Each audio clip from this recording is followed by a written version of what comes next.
Good afternoon. Today we're going to be looking into creating a resume. So, what is a resume? It's a one-page summary of your work and school experiences. Employers match your resume against their job openings to evaluate if you'd be a good fit. So, it's important to make your resume a good representation of yourself. So, here's the first part. What type of resume do you want? There's the chronological. It's the most traditional format, and it lists experiences according to the order in which they took place. Functional is a type of resume that lists your experience according to skill. In combination, it combines the best aspects of the chronological and the functional styles. So, first part, create a header. A header should include your name, phone number, and email address. You can also include your mailing address, but leave it out if you plan to post. Oh, sorry guys. But if you plan to post your resume online.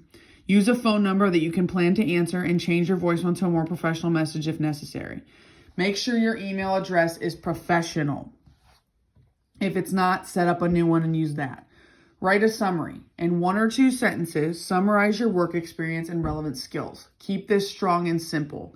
The summary can be useful to explain why you're applying for a role that is a departure from your career path. You don't have to include a summary, especially if your experience speaks for itself and is relevant to the jobs you're applying for. So list your experience or skills. So you're going to go for chronological, you're going to start with your most recent or current job. List your previous work experiences. This section shows where you have worked and when. It also states specific accomplishments for each position or job. This is where content can make your resume run over a page, so be selective if necessary about what you include. Pick experiences that seem most relevant to the position you seek. For inspiration, think of your full-time or part-time work, summer jobs, occasional jobs, internships, field work, and special projects.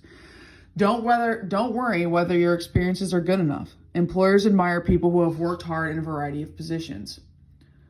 Always start each achievement with an accomplishment verb like accelerated, achieved, expanded, influenced, solved, maintained, generated, advised, controlled, or utilized. Don't worry if there are gaps in the timeline, but keep everything in chronological order with most recent jobs. List your activities.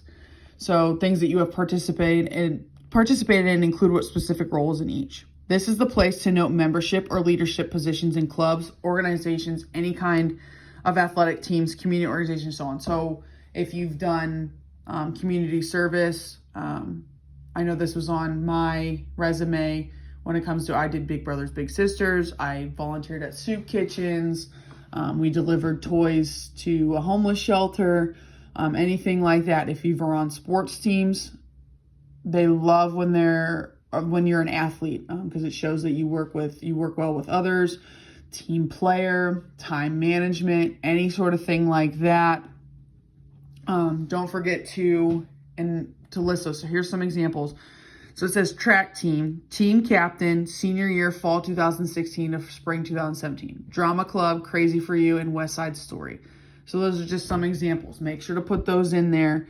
Employers really like that. So list your education. List the schools you have attended, starting with the most recent one. Include details such as GPA, class rank, or special awards.